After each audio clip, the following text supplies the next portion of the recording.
വിലാപങ്ങൾ 3-ാം അധ്യായം. അവിടുത്തെ ക്രോധത്തിൻ്റെ ദണ്ഡനം അനുഭവിച്ചറിഞ്ഞവനാണ് ഞാൻ.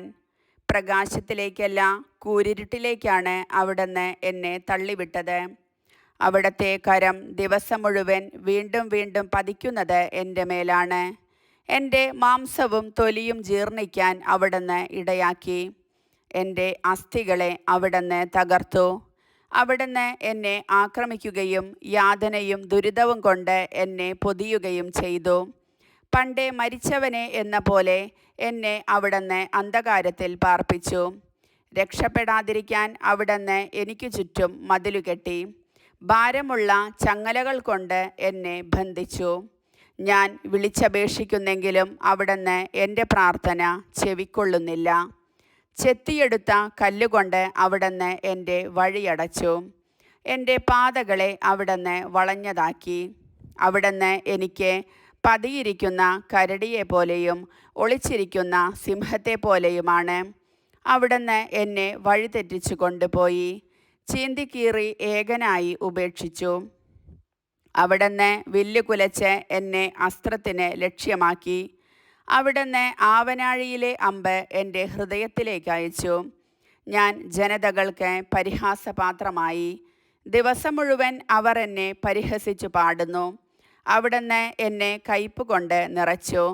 അവിടുന്ന് എന്നെ കാഞ്ഞിരം കൊണ്ട് മത്തുപിടിപ്പിച്ചു.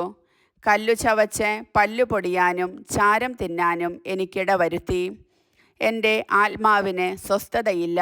സന്തോഷമെന്തെന്ന് ഞാൻ മറന്നു. അതുകൊണ്ട് എൻ്റെ ശക്തിയും കർത്താവിലുള്ള പ്രത്യാശയും പൊയ്പോയെന്ന് ഞാൻ വിലപിക്കുന്നു. എൻ്റെ കഷ്ടതയുടെയും അലച്ചിലിൻ്റെയും ഓർമ്മ കയ്പേറിയ വിഷമാണ്.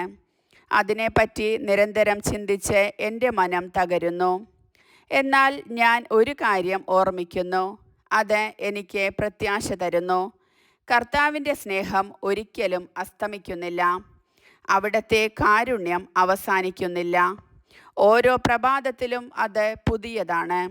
അവിടുത്തെ വിശ്വസ്തത ഉന്നതമാണ്. കർത്താവാണ് എൻ്റെ ഓഹരി, അവിടുന്നാണ് എൻ്റെ പ്രത്യാശ എന്ന് ഞാൻ പറയുന്നു.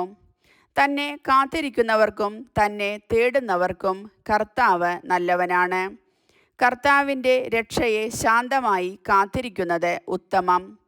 യൗവനത്തിൽ നുകം വഹിക്കുന്നത് മനുഷ്യന് നല്ലതാണ്. അവിടുന്ന് അത് അവൻ്റെ മേൽ വയ്ക്കുമ്പോൾ അവൻ ഏകനായി മൗനമായിരിക്കട്ടെ. അവൻ മുഖം മണ്ണിൽ പൂഴ്ത്തട്ടെ. ഇനിയും പ്രത്യാശയ്ക്ക് വകയുണ്ട്.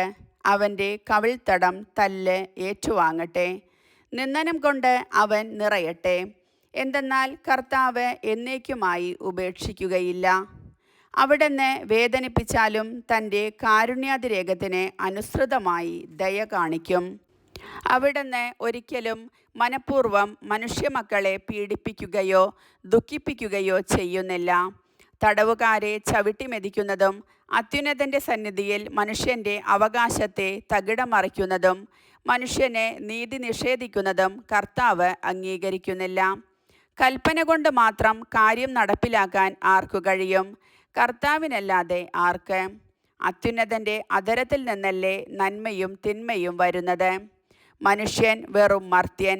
ജീവിക്കുന്നിടത്തോളം കാലം തൻ്റെ പാപത്തിനു കിട്ടിയ ശിക്ഷയെപ്പറ്റി എന്തിന് പരാതിപ്പെടുന്നു? നമുക്ക് നമ്മുടെ വഴികൾ സൂക്ഷ്മമായി പരിശോധിക്കുകയും കർത്താവിങ്കലേക്ക് തിരിയുകയും ചെയ്യാം. നമുക്ക് നമ്മുടെ ഹൃദയവും കരങ്ങളും സ്വർഗസ്ഥനായ ദൈവത്തിങ്കലേക്ക് ഉയർത്താം. ഞങ്ങൾ പാപം ചെയ്തു, ധിക്കാരം കാണിച്ചു. അവിടുന്ന് മാപ്പ് നൽകിയില്ല.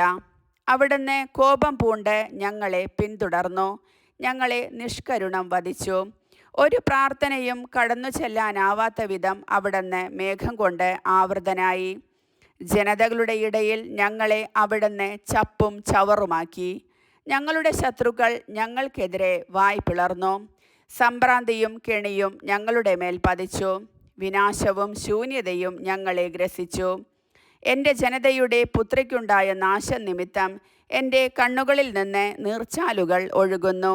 എൻ്റെ കണ്ണുനീർ അവിരാമം പ്രവഹിക്കും. കർത്താവ് സ്വർഗത്തിൽ നിന്ന് നോക്കിക്കാണുന്നതുവരെ അത് നിലയ്ക്കുകയില്ല. എൻ്റെ നഗരത്തിലെ കന്യകമാരുടെ വിധി എൻ്റെ കണ്ണുകളെ ദുഃഖപൂർണമാക്കുന്നു. അകാരണമായി എൻ്റെ ശത്രുവായവർ എന്നെ പക്ഷിയെ എന്ന പോലെ വേട്ടയാടി. അവർ എന്നെ ജീവനോടെ കുഴിയിൽ തള്ളി. അവർ എൻ്റെ മേൽ കല്ലുരുട്ടി വെച്ചു. വെള്ളം എന്നെ മൂടി. ഞാൻ നശിച്ചു എന്ന് ഞാൻ പറഞ്ഞു. കുഴിയുടെ അടിയിൽ നിന്ന്, കർത്താവേ, ഞാൻ അങ്ങയുടെ നാമം വിളിച്ചപേക്ഷിച്ചു. സഹായത്തിനായുള്ള എൻ്റെ നിലവിളിക്കെതിരെ അവിടുത്തെ ചെവി അടയ്ക്കരുതേ എന്ന എൻ്റെ യാചന അവിടുന്ന് കേട്ടു. ഞാൻ വിളിച്ചപ്പോൾ അവിടുന്ന് അടുത്തു വന്നു. ഭയപ്പെടേണ്ട എന്ന് അവിടുന്ന് പറഞ്ഞു. കർത്താവെ, അവിടുന്ന് എനിക്ക് വേണ്ടി ന്യായവാദം നടത്തി. അവിടുന്ന് എൻ്റെ ജീവനെ രക്ഷിച്ചു. കർത്താവെ, എനിക്കേറ്റ ദ്രോഹം അവിടുന്ന് കണ്ടു. എനിക്ക് വേണ്ടി നീതി നടത്തണമേ. അവരുടെ പ്രതികാരവും അവർ എനിക്ക് വേണ്ടി വച്ച കെണികളും അവിടുന്ന് കണ്ടു. കർത്താവെ, അവരുടെ നിന്ദനങ്ങളും ദുരാലോചനകളും അവിടുന്ന് കേട്ടു. എന്നെ ആക്രമിക്കുന്നവരുടെ വാക്കുകളും വിചാരങ്ങളും ദിവസം മുഴുവൻ എനിക്കെതിരായിട്ടാണ്. അവരുടെ ഇരിപ്പും നിൽപ്പും അവിടുന്ന് കാണണമേ. ഞാനാണ് അവരുടെ പരിഹാസഗാനങ്ങളുടെ വിഷയം. കർത്താവെ, അവരുടെ പ്രവൃത്തികൾക്ക് തക്ക പ്രതിഫലം നൽകണമേ.